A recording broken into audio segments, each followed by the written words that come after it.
Welcome, ladies and gentlemen, to the Light Leadership Diaries. Today we're filming episode number 8. So it's really exciting for me to tell you that Tabani and I are extremely excited with the guests that we have for you today. Really be prepared for a fantastic show. You're going to learn, you're going to grow. There are going to be some things that the guests are going to say that are going to really resonate. They're going to challenge you. But most importantly, make sure that you've got a pen, a paper, your iPad, your iPhone, whatever it is that you use to capture this. Make sure that you capture the next 45 minutes to an hour, because it's really going to transform you in your workspace, in your personal space, in every single element that you work within. Tabani.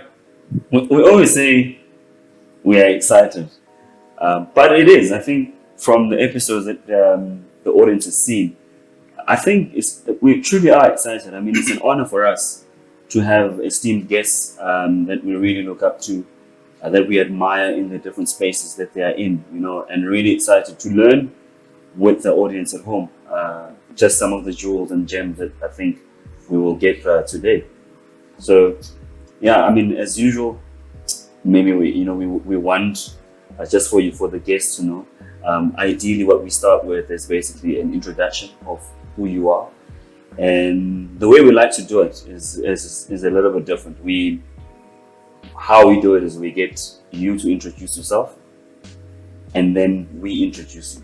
Yeah, just to see where the differences are, and how you obviously see yourself and how you see us.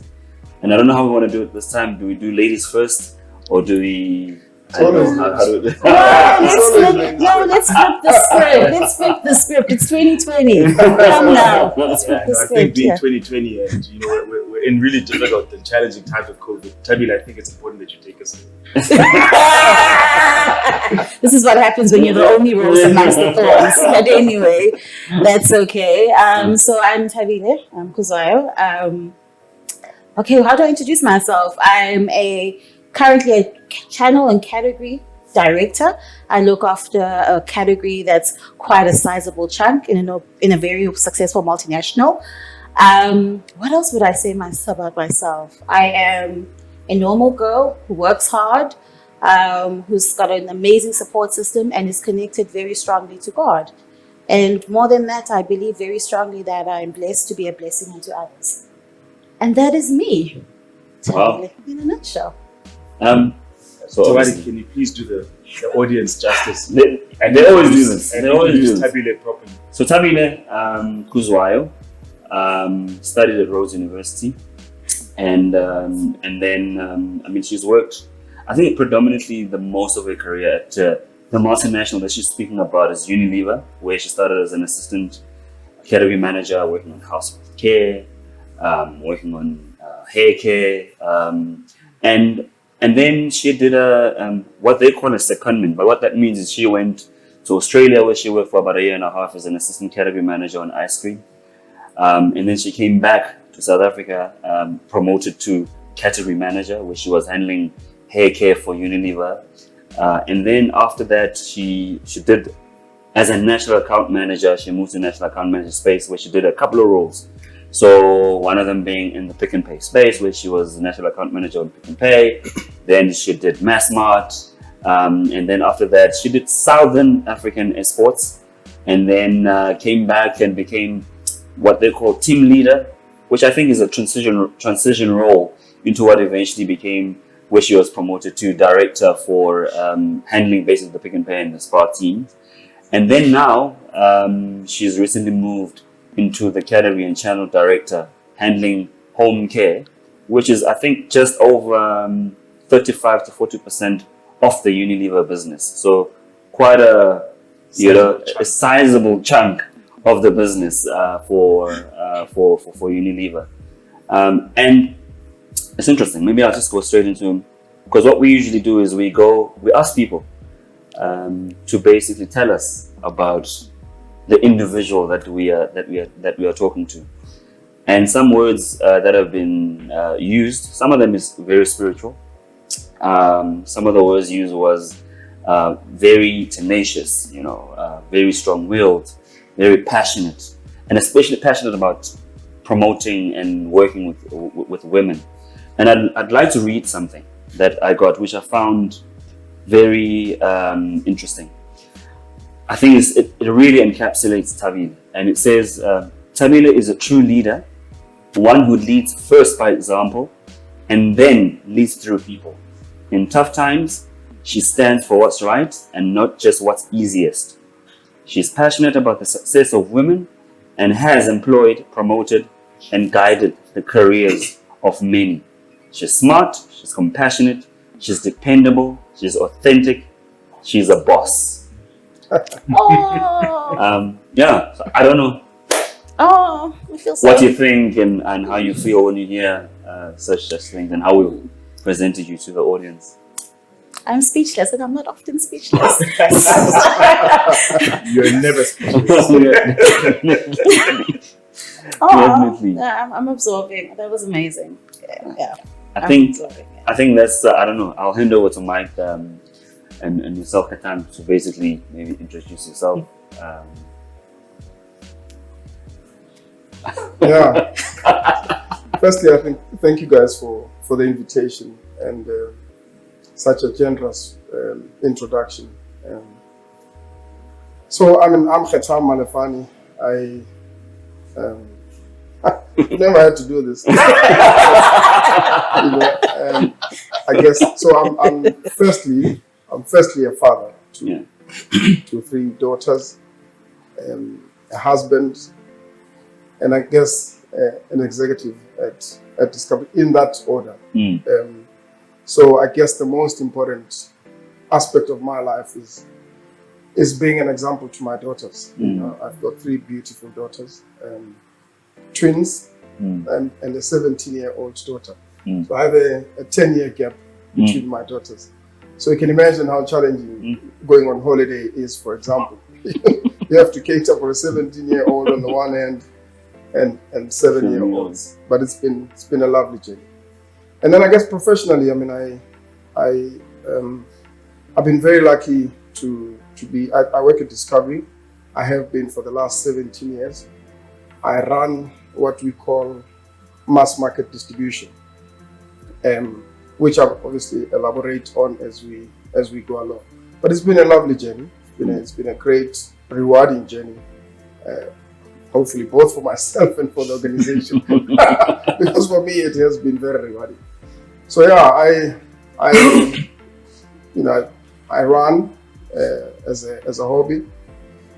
Occasionally play soccer, and I'll have you know that I was a very good soccer player in my younger days. In fact, going to varsity was a choice between that and playing professional football. So I guess you could call me a failed footballer, but it is what it is. So yeah, I guess that kind of describes who I am, or at least how I would like to describe myself. Fantastic. So Khetam Malefani, this man is he's a beast of an individual. Yeah. He comes from very, very humble beginnings. He comes from Hahotlo in Maseko, Lesotho. If you look at the environment that he grew up in, and you look at where he is and what he's achieved, the two do not go. They do not match. Which says a lot about the choice that he made, because we often say that we're a product of our environment. Correct. However, choices are also need to be made, and he made different choices. As he mentioned, he was a football player. He was a very good football player, to the point that he actually played professional football. So he played for a local club called Dugwena, as well as Arsenal. There was an Arsenal in Lesotho, by the way. And he also represented Lesotho as a football player. Now, for some people, they think that Lesotho's got a weak team. Lesotho's beaten Bafana many times. So I'll just leave it at that. As he mentioned, he then made a decision whether does he carry on playing professional football or does he now study. So he studied, he got an LLB, so from sports to law, in Pietermaritzburg, Natal. And then he started working, and he started his career, as a broker consultant for Liberty Life.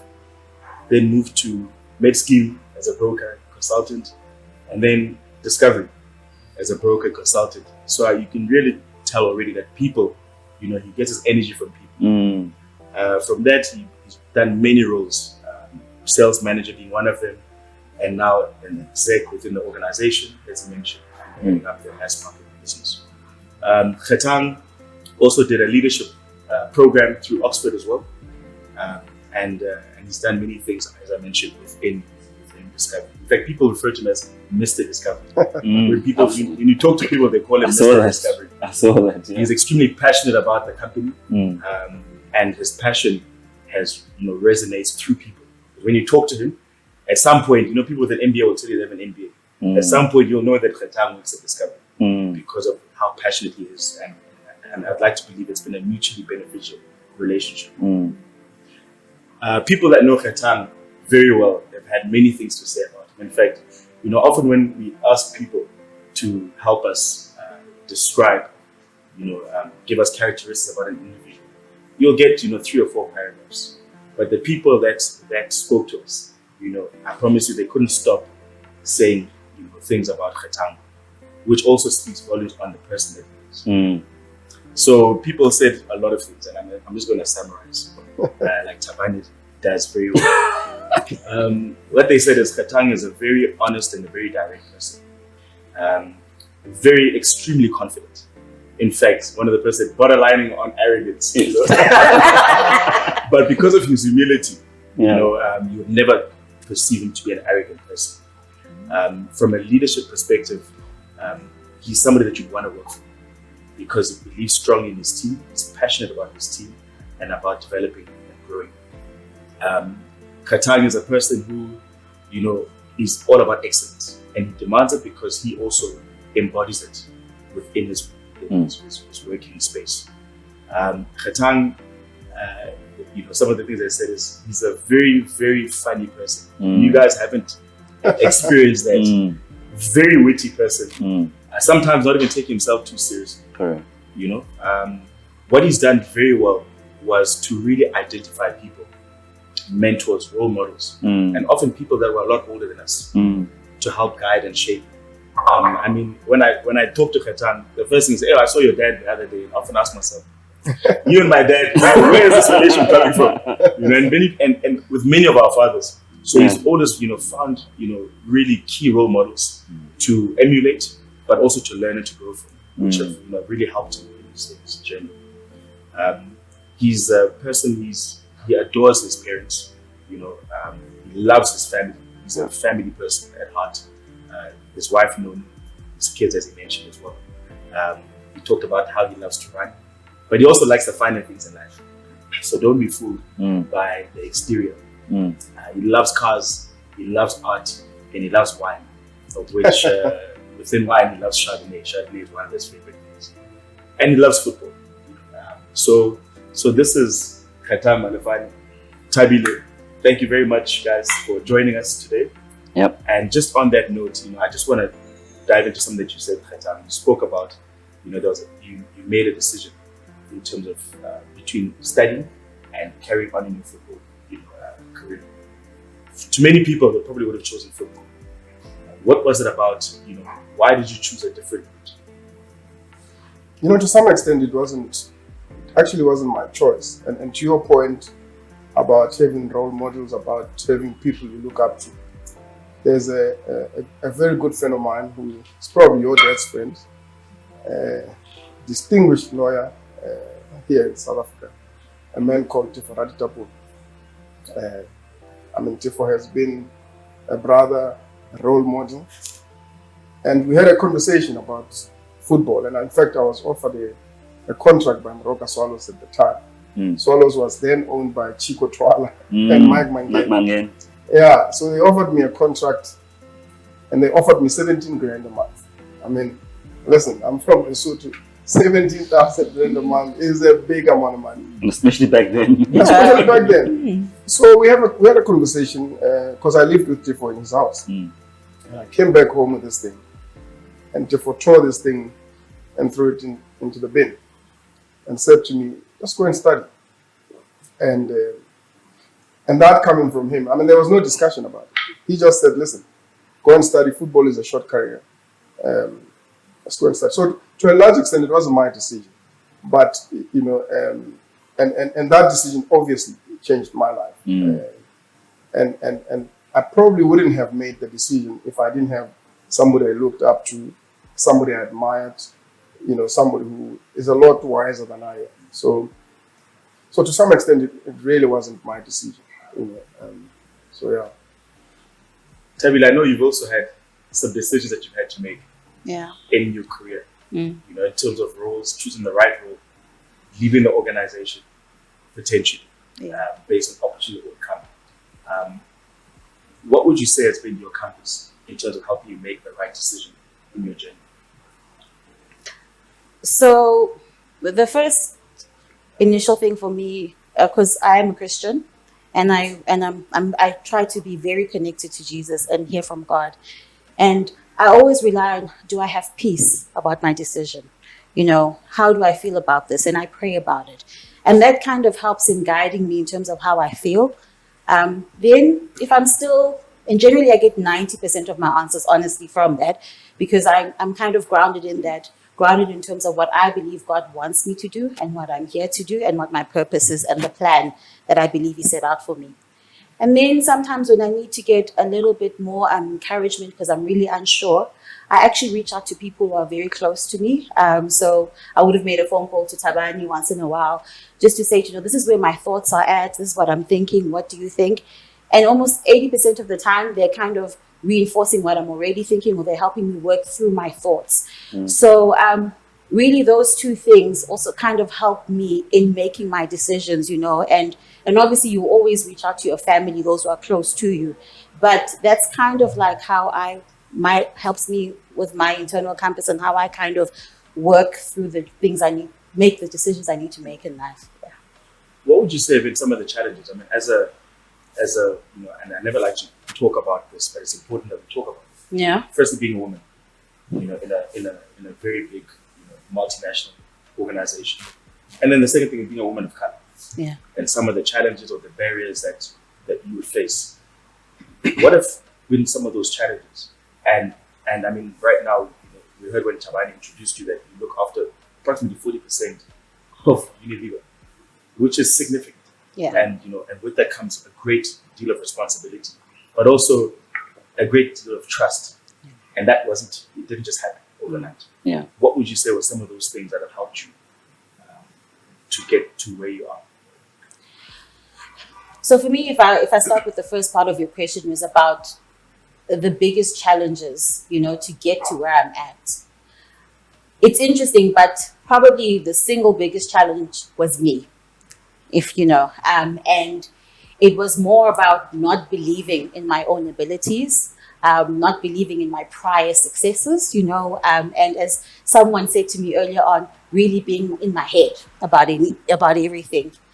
The other big thing is, and it's typical of most women, you always want to be 150% prepared, 150% there before you're like, okay, now I'm ready. Now, it's the next step. And that was part of the reasons that I was probably the biggest obstacle, in my journey, and probably the biggest challenge. There were other challenges, of course, that you face as a woman, because firstly, as a Black woman, I'm dealing with the racial aspect of it, which is real, then you deal with the age aspect, because generally in my experiences, as I've climbed up, the age gap between me and some of my peers is massive. I mean, I'll give you a very stupid example. Like, one of my colleagues was in the army that went and, fought against the ANC.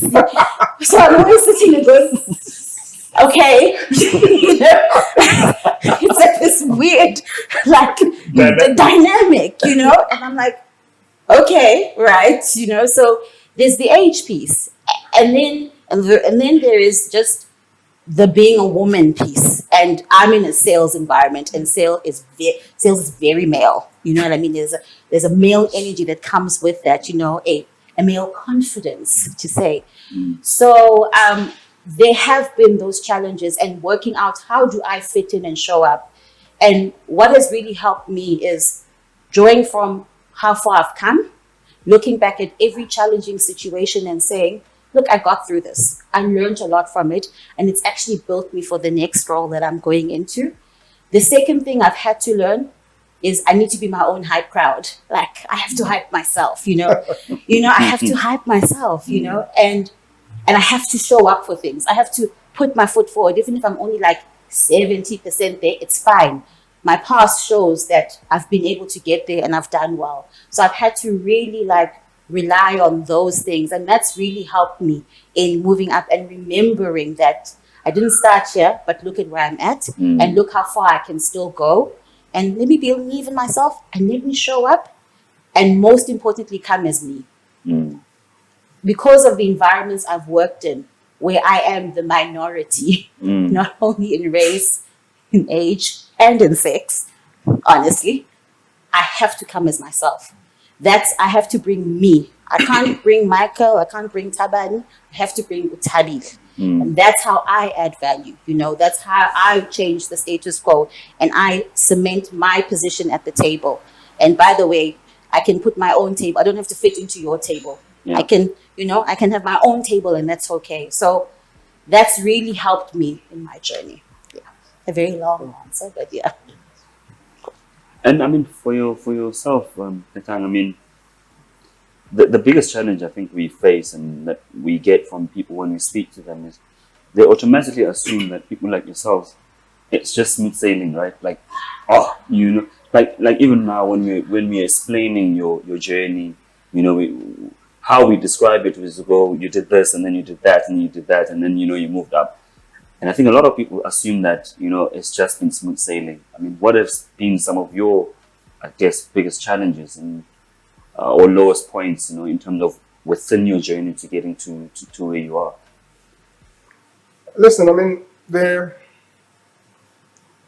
so maybe a couple of things. So I joined Discovery, like, and you will see that I place a lot of emphasis on Discovery because it's where I spent the longest time. So I was at Liberty for 9 months when I started working, and then I went to MedScheme also for 9 months, and then I've been at Discovery throughout. So I have nothing really to say about those two organizations. Firstly, because I didn't spend long enough. So when I joined Discovery in 2003, we had just launched a low-income medical scheme. And so my joining coincided with the launch of that option, which is one of my responsibilities today. So obviously over the years, so firstly, I wasn't experienced at all when I joined, as you can imagine. I mean, I was very junior. Yeah. And I think the challenge has always been, and I'm sure people who share the same kind of journey as I do can attest to this.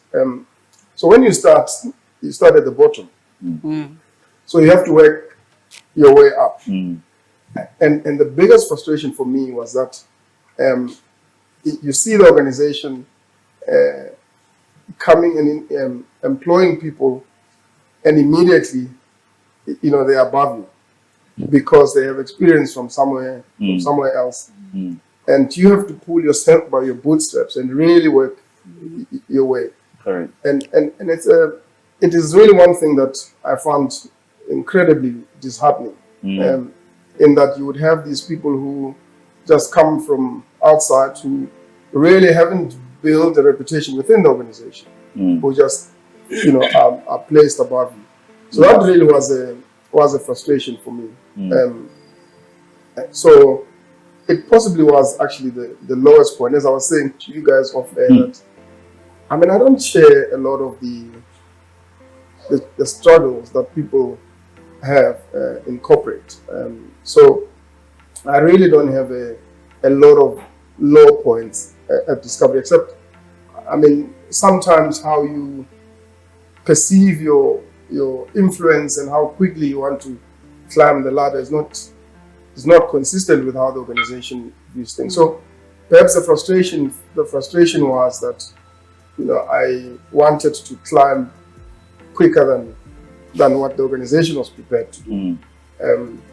And as I said, it really is difficult to, you know, to get to the top. I'm not even suggesting I'm at the top, but it's difficult to get there when you've really grown inside. Correct. You know, people tend to take it for granted that this guy is there, is our own, Yeah. you know, and they kind of just get some guy extended. overlook you. They overlook you. Mm. So that was a bit frustrating. But you know, the one thing I can say about Discovery is that it's a very, very flat organization. Mm. So the access to the top Mm. is not a struggle. Yeah. It's an easy conversation.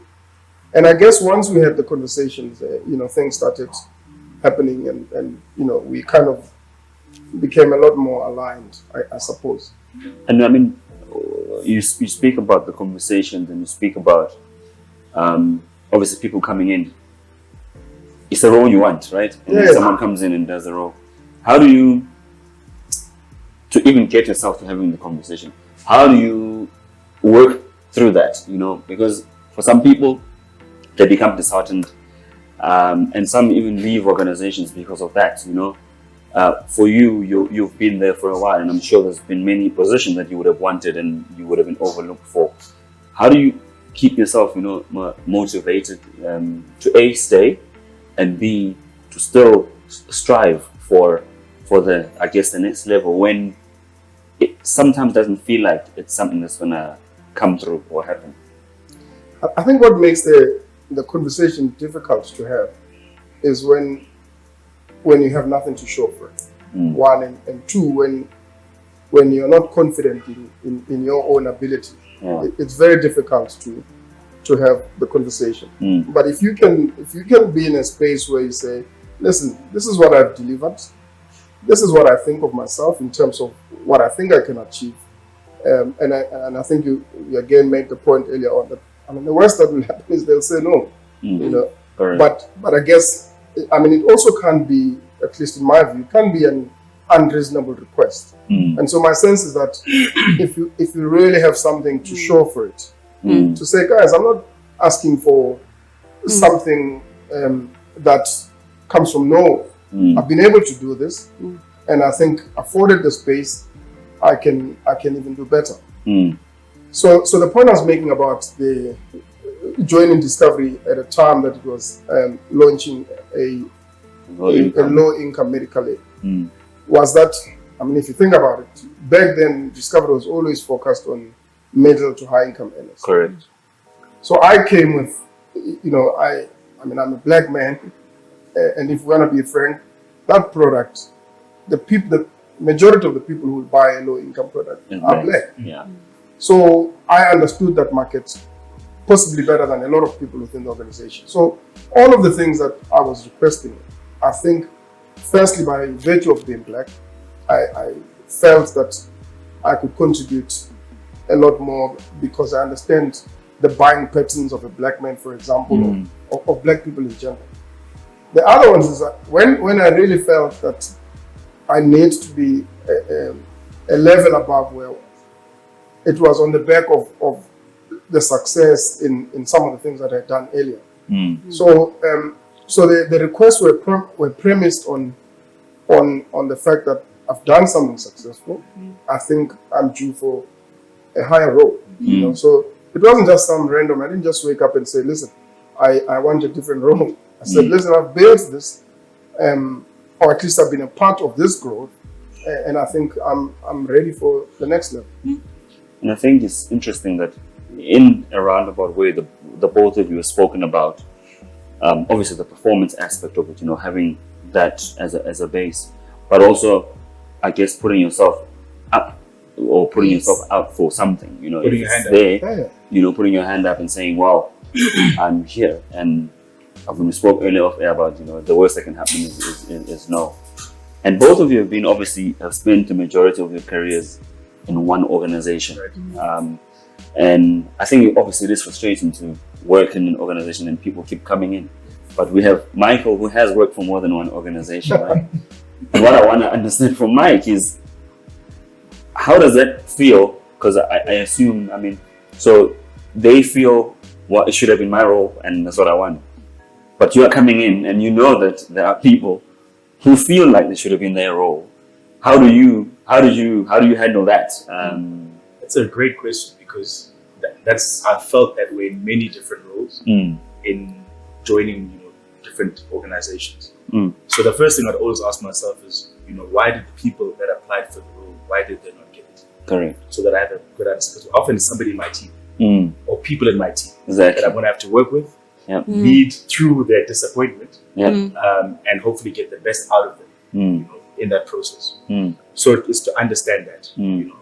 So it's always trying to get a good handover where it's possible. Other times you can't get that because the person that you're replacing has moved on already and you're coming into a vacant space. Yeah. So it's ask those questions. The second thing is to have an honest and a frank conversation with them. Yeah. Mm. To say, I believe you had applied for the role. Where do you see your shortcomings? Why do you think you didn't get the job? Mm. So that maybe when you and I work together, I can help prepare you that when I then move on, you can then take this role further. So for me, I've always been deliberate about developing talent that I have versus seeking talent outside of the organization. Because they come with a great understanding of the culture, of the organization, of the ways of working. Yeah. And they've built a very strong, network within the organization to also help them succeed. Correct. And then from there, what's important to me is not necessarily to show them, but to believe in myself that I am the right person for the job and that I can take this job to the next level. So it's self-belief. Because you will come into spaces where people don't want you to succeed. Whether you like it or not, it's not even about you. It's about the fact that you're in a particular space which other people want. So self-belief then is probably the most important thing, is to believe that I've earned the seat, and not only have I earned it, but I'm going to also ensure that I perform and I excel within this very seat that I have. But I also think, just touching on what you're saying, so I think it's kind of a two-way kind of thing. So you're an external guy coming in at the top, Correct. and you make it your responsibility to almost counsel this person who wasn't given the job. So that's the one aspect of it. The other aspect of it is exactly how you behave as the person who's overlooked. And so, in a corporate environment, you're expected to be disciplined, right? So if you're going to leave, that's your prerogative to do so. But if you're going to stay, you have to also just know your own strength. Correct. But this person who is external has to rely on you, right, for him to succeed. And so if you make him your ally, the chances are, half the time, the chances are that he'll pull you along. Correct. She'll pull you along 100%. because you're a great resource to them. And the opposite is also true. If you're then sabotage that person, the likelihood is that there's this gulf between the two of you, and ultimately you are likely to suffer because the organization has gone and fetched this person. Yeah. So I think it's a responsibility of the two individuals involved, I think. So if you enjoyed today's content, make sure to subscribe at the bottom. What else must they do, Taban? Hit the bell notification so you get updated every time we upload a new episode. And then once you've watched that episode, make sure to write your comments, like it, share it with your family, your friends. And as you share your comments, just share all your thoughts on the episode or any other things that you'd like for us to discuss in future episodes. Both sides of our lead. Let me take this side.